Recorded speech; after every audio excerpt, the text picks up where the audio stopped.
안녕하세요. 여주영입니다. 반갑습니다.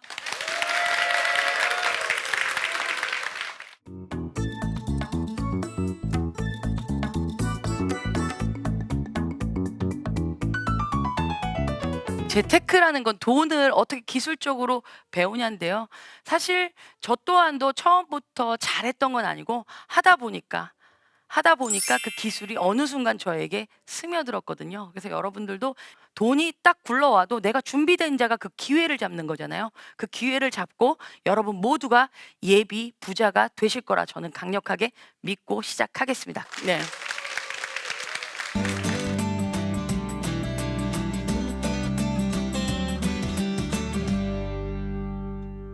부동산 최고의 재테크는 뭐다? 절세다. 그래서 돈을 버는 것도 중요하지만 잘 아끼는 게 중요하잖아요. 거기에는 세금이에요. 세금. 많이 내고 싶어요. 그쵸? 부동산 샀으니까 세금 막 내고 벌었으니까 막 세금 내고 싶죠? 그렇지 않으세요? 근데 내다 보면 아까워요. 아깝기 때문에 오늘 수업 여러분들에게 꼭 좋은 재테크 수업이 되셨으면 좋겠습니다. 자, 취득했습니다. 부동산 샀어요.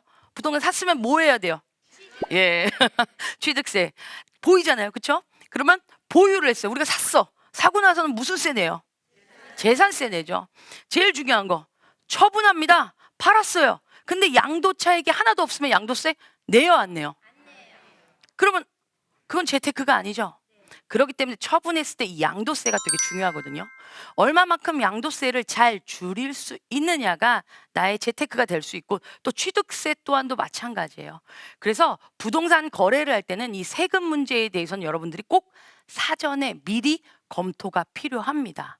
그리고 그때그때 구간이 있거든요. 그 구간 또한도 그냥 모르고 가면 안 돼요. 그리고 또 기간도 있고요. 그 기간과 구간을 오늘 한번 연구해 보고 배워보도록 하겠습니다. 자, 취득세는요, 일반적으로 우리가 취득하면 기본세율이라고 들어보셨을 거예요. 기본세율. 1%에서 3%. 다 알고 계시죠? 아, 몰라? 네, 몰라. 예. 6억 이하는 1%예요. 그리고 1%고, 그리고 9억 이상은 3%예요. 그럼 우리 계산 한번 해볼게요. 1에서 3%라고 했어요. 자, 여기 계산 나와 있죠? 취득가액이 7억 5천이라고 생각해 볼게요. 7억 5천. 7억 5천 곱하기 2는 몇 억? 15억. 나누기 3을 하면 얼마? 5억. 그럼 5억에 마이너스 3을 하면 얼마? 2%죠. 2%. 2%가 뭐다? 취득세.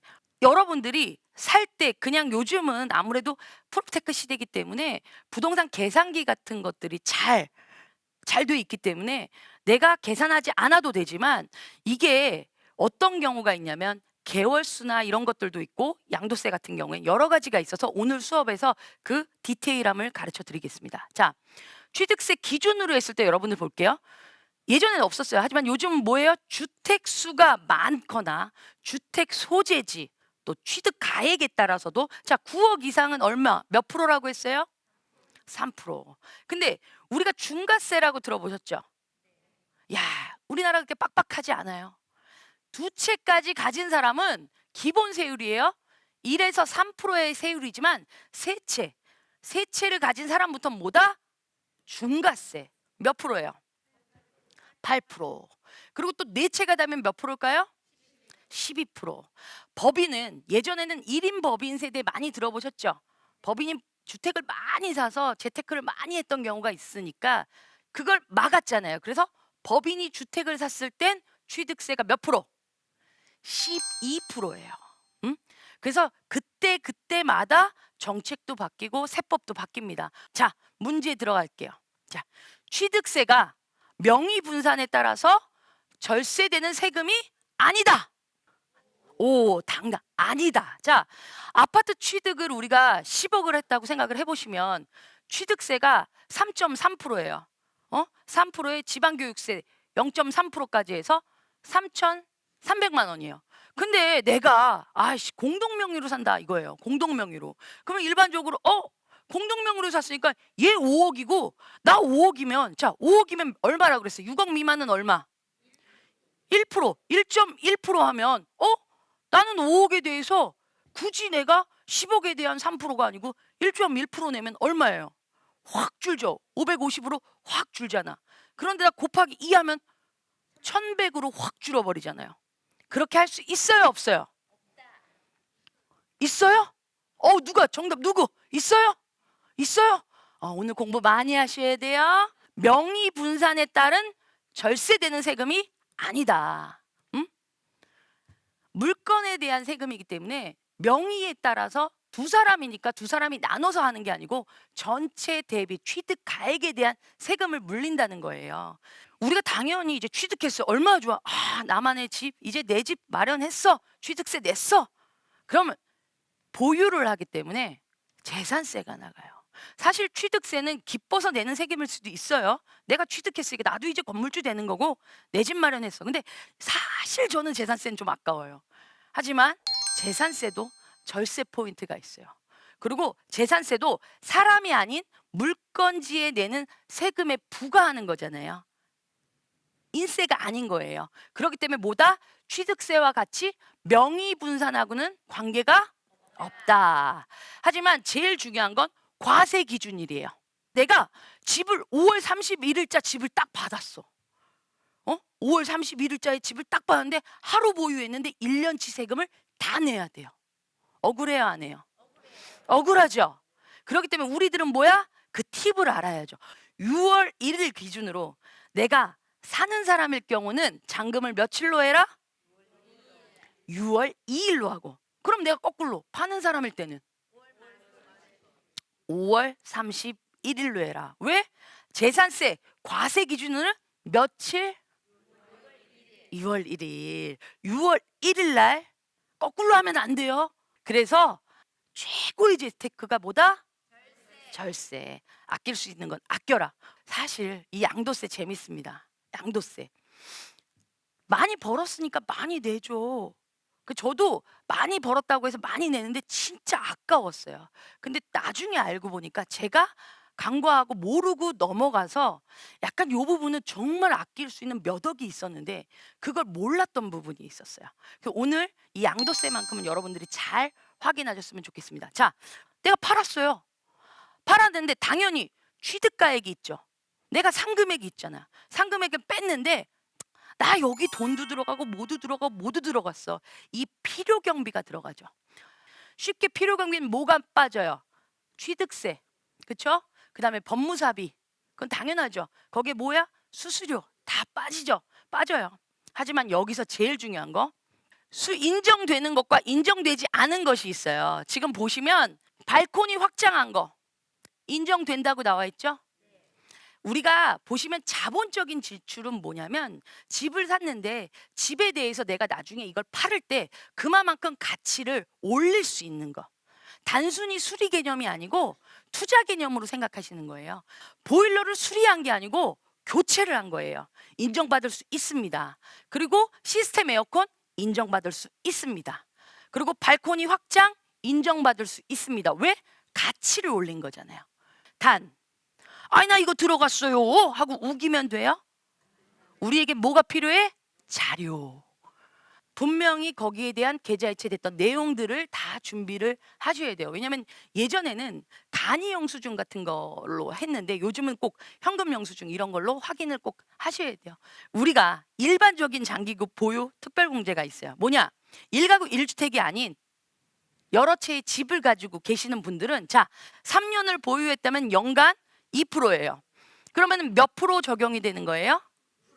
6%. 10년을 보유하면 20%. 15년을 보유하면 근데 최대 한도는 몇 프로라고 돼 있어요? 30%. 제일 중요한 건 최대 한도인 거예요. 최대 한도. 우리가 잔금을 할 때 잔금 있죠? 3년 10개월을 보유했는데 계약 시에 잔금을 한 달로 하시는 분들도 있잖아요. 한 달. 근데 기본적으로 우리가 두세 달은 하지만 나 빨리 처분하고 싶어. 3년 11개월 하는 순간 1개월을 더 잔금 안 하면 2%를 더 손해보는 거야. 한 달 만에. 한 달 만에. 그런 경우에 금액이 만약에 크다라고 하면 그게 얼마나 많은 돈을 손해를 보는 건 여러분들이 나중에 경험해 보면 알아요. 그러면 1가구 1주택은 자 연간 몇 프로예요? 곱하기 2를 합니다. 4%. 2년 이상만 거주한 1주택자는 연간 4% 기본적으로 아셔야 되고, 그리고 여기 보시는 과세 표준이 있어요. 과세 표준. 자, 우리가 그렇게 양도차익 계산했고 장기 보유 특별공제 했어요. 그리고 이 감면 대상이 뭐냐면 양도소득 금액까지 계산해서 기본공제를 뺀 게 뭐다? 양도소득 과세 표준이에요. 지금 나오잖아요. 근데 보세요. 구간을 보셔야 돼요. 처음에 1,400만 원 미만에서 5천만 원 이하까지 그 구간의 차이가 몇 프로예요? 9%예요. 그리고 5천만 원 초과 8천만 원에서 이 8천만 원에서 1억 5천 구간의 차이가 몇 프로예요? 11%예요. 내가 이것만 잘 계산하면 나머지는 2%, 3%, 4% 내외라고. 돈이 계산을 잘만 하면 몇 억도 아낄 수 있는데, 순간적으로 파는 사람은 뭐 빨리 팔고 싶고 사는 사람은 싸게 사고 싶고 하다 보니까 대충 절세 그런 거 아무 개념 없이 그냥 팔아야지 해야지 하는 순간 어떻게 돼요? 모르고 도장 찍어요. 모르고 도장 찍고 나서 나 이거 세금 계산했는데 잔금을 좀 늦춰야 될 것 같아. 해줄까요? 쉽지 않아요. 쉽지 않아요. 계약이란 건 책임이 함께 하거든요. 책임. 계약하기 전에 이 모든 것들을 내가 계산하고, 계약도 해도 하고, 잔금도 잘 계산해서 오히려 늦출 수 있는 건 늦추고 땡길 수 있는 건 땡기고 해서 여러분들이 이런 양도세를 줄였으면 좋겠어요. 그래서 우리에겐 최고의 투자는 뭐다? 비과세. 1가구 1주택 몇 년 보유? 2년 보유. 얼마?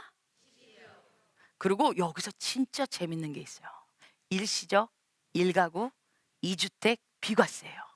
이 비과세를 계속 교집합으로 하다 보면 이게 절세가 되는데, 자, 일시적 1가구 2주택 비과세 특례. 기존에 내가 보유하고 있는 주택이 있습니다. 그 주택을 가지고 있는데 새로운 주택이 생겼어. 내가 너무 갖고 싶은 게 있고 또 내가 어쩔 수 없어서 이사 가야 되는 경우가 있고, 그래서 어쩔 수 없어서 사게 됐는데, 단 일정 조건을 충족하게 되면 이것 또한도 양도세 내지 마라 한 게 바로 뭐다? 1가구 2주택 비과세 특례예요. 나는 나야, 남편은 남이고 난 나야, 이런 분들 있어요. 그 남편 집 따로 내 집 따로 이런 분들 있어요. 남인가요? 1세대예요. 그리고 미혼인 30세 미만의 자녀가 있습니다.